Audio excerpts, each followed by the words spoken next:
morning, world. Once again, we are here podcasting.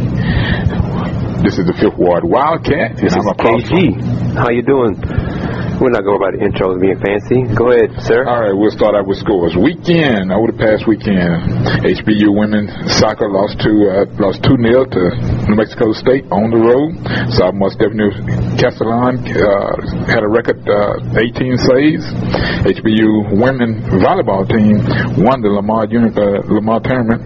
Junior Victoria Weatherly was MVP.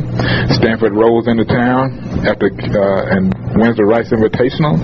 HBU's men's soccer team loses to Air Force 2-5. U of H women's soccer team lost on the road to North Carolina. TSU's women's soccer lost their home opener to North Texas State 5-0. The women's volleyball team got shut out. San Jack's men's soccer team lost on the road in Florida 4-0 to Darden College. And that is my scores for the weekend. And Dr. Cooper, what do we have going on today? Who? Dr. Cooper. I'm not Ralph Cooper, man. Yeah, who are you? Who are you, sir? I'm Chris Gardner, sir. The KG. That's who I am. Look, a lot of people say I look like Ralph Cooper. He's my mentor, and I'm not Kevin Cooper with the Texans either. Well, that's what I was thinking about. So either one. So now you sound like we all look alike now. What are you trying to say there, sir? Hey, you two men that are in charge of your situations. Well, I'll take that. That works for me. Not a problem at all. Well, I guess we are waiting for the official letter from Texas A&M to be sent to the Big 12 higher-ups and to announce they are leaving. It's not a surprise to us. We've been expected for a while. So from day one that we started this. Is there anything else to add to it? What do you want to talk about? Now becomes a question of when it happens and who is team number 14. No, that's the only thing to be answered now.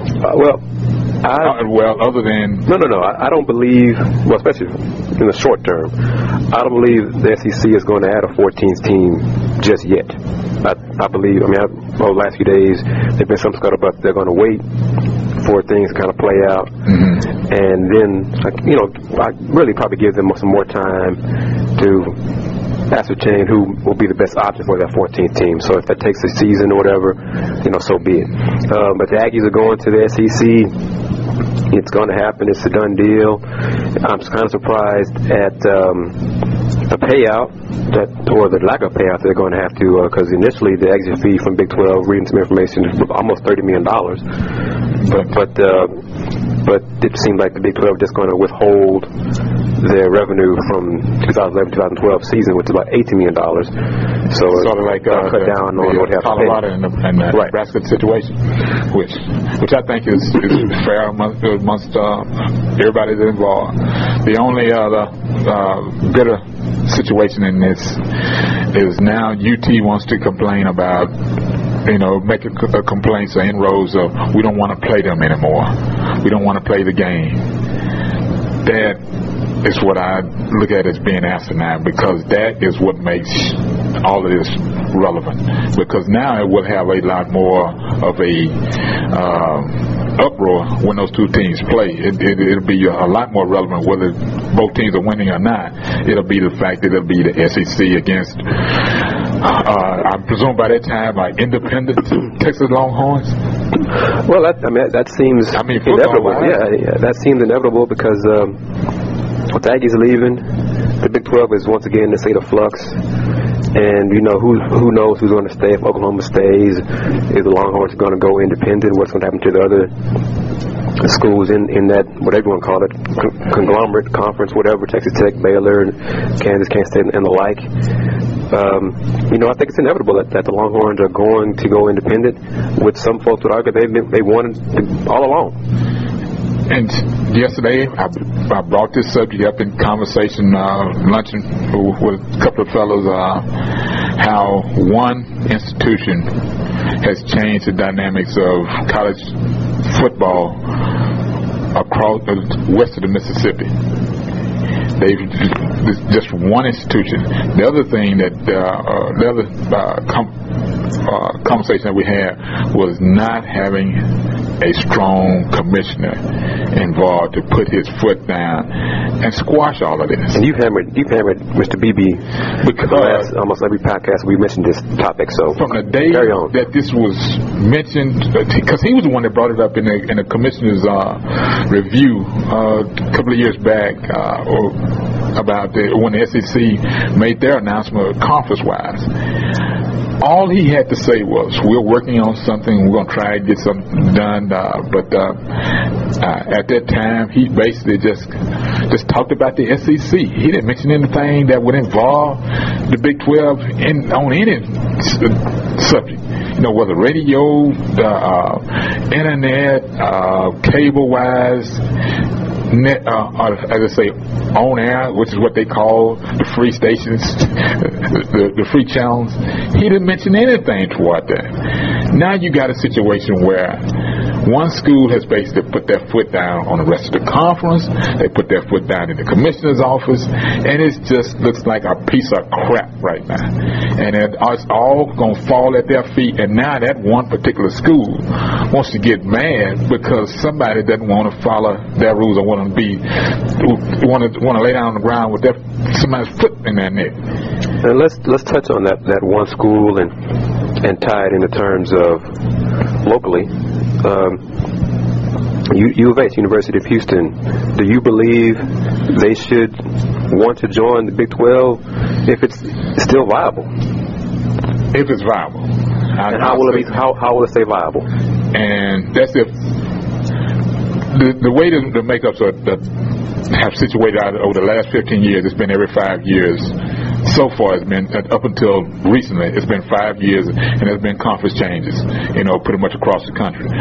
Just because everybody's worn out there welcome, and they are looking on the other side of the fence and kind of like seeing things greener. But for whatever reason, now everybody wants to.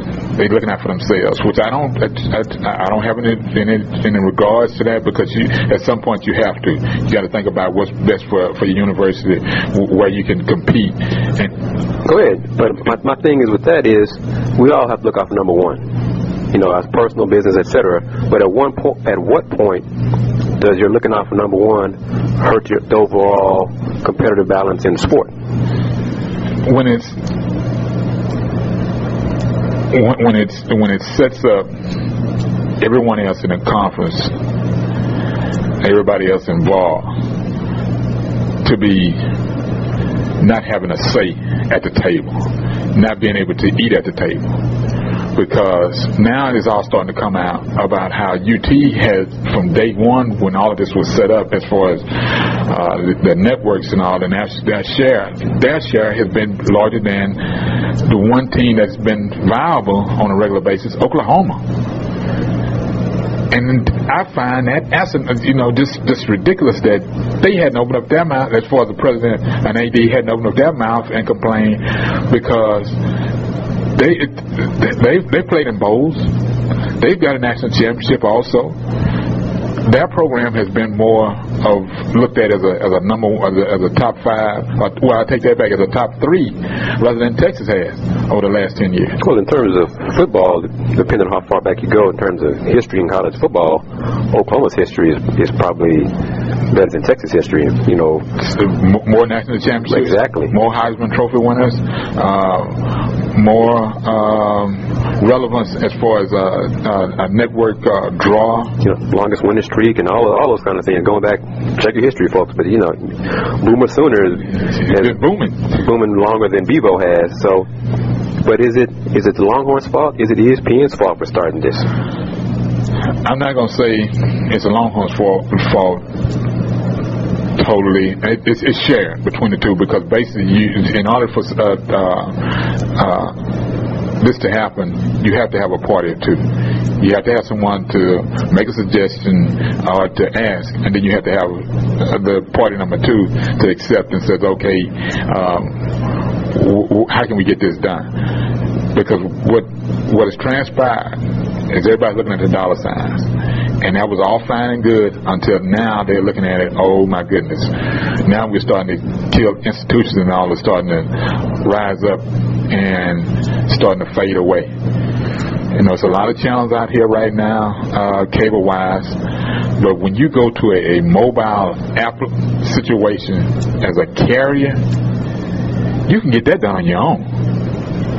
You know, because this weekend coming up, folks, as we sit across from each other, being realistic, that may not be a TV outlet carrier for the game against Texas and Rice this weekend. We'll see. And then the reason the game was moved back is because 1 hour is because of that.